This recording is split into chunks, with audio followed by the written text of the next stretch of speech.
Have you ever stared at your phone while it rang, hoping the person would just text instead? Not because you hate them, not because you're rude, but because the idea of answering suddenly feels exhausting. Your chest tightens a little. Your mind starts rehearsing the conversation before it even begins, and for a few seconds, the ringing almost feels intrusive.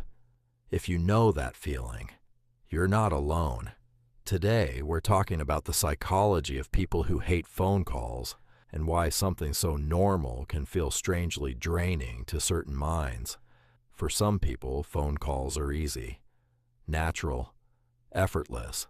But for others, calls create a kind of invisible pressure. Because unlike texting, phone calls demand immediate emotional presence.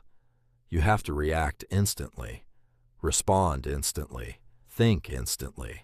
And for people who naturally process thoughts more deeply, that pressure can feel mentally overwhelming. Psychologists say this often connects to anticipatory anxiety. The brain begins predicting awkward silences, unexpected questions, emotional tension, or the fear of saying the wrong thing before the call even starts. So the mind treats the ringing phone less like communication and more like interruption. And here's something most people misunderstand. Many people who hate phone calls are actually very caring.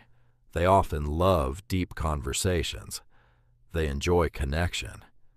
They just prefer communication they can control. Texting gives them space to think, to breathe, to choose their words carefully. But a phone call removes that space completely.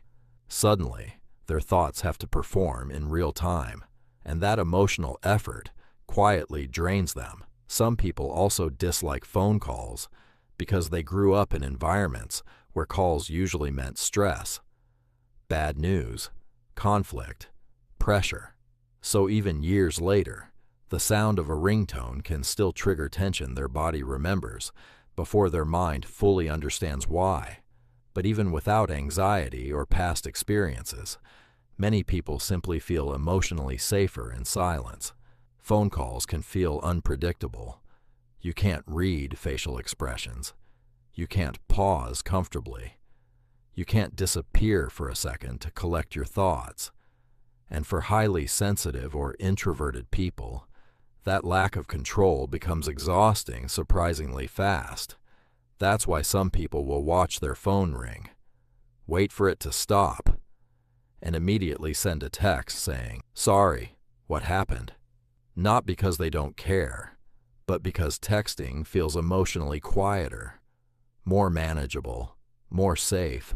And honestly, in a world where everyone is constantly available, some people protect their peace by limiting who gets direct access to their energy. That isn't coldness, it's emotional preservation. But despite all this, people who hate phone calls are often incredibly thoughtful communicators. They tend to think deeply before speaking. They notice tone changes quickly. And they usually value meaningful connection more than constant interaction. Their silence is rarely emptiness. Most of the time, it's simply comfort. So if you've ever ignored a ringing phone, delayed a callback for hours, or felt exhausted by conversations other people seem to enjoy effortlessly, there's nothing wrong with you. Your brain may simply prefer calm over urgency, depth over noise, and space over pressure. Tell me, do phone calls drain you too? And if you enjoy these kinds of psychological insights, subscribe for more. The next video might explain a habit you've never been able to fully understand about yourself.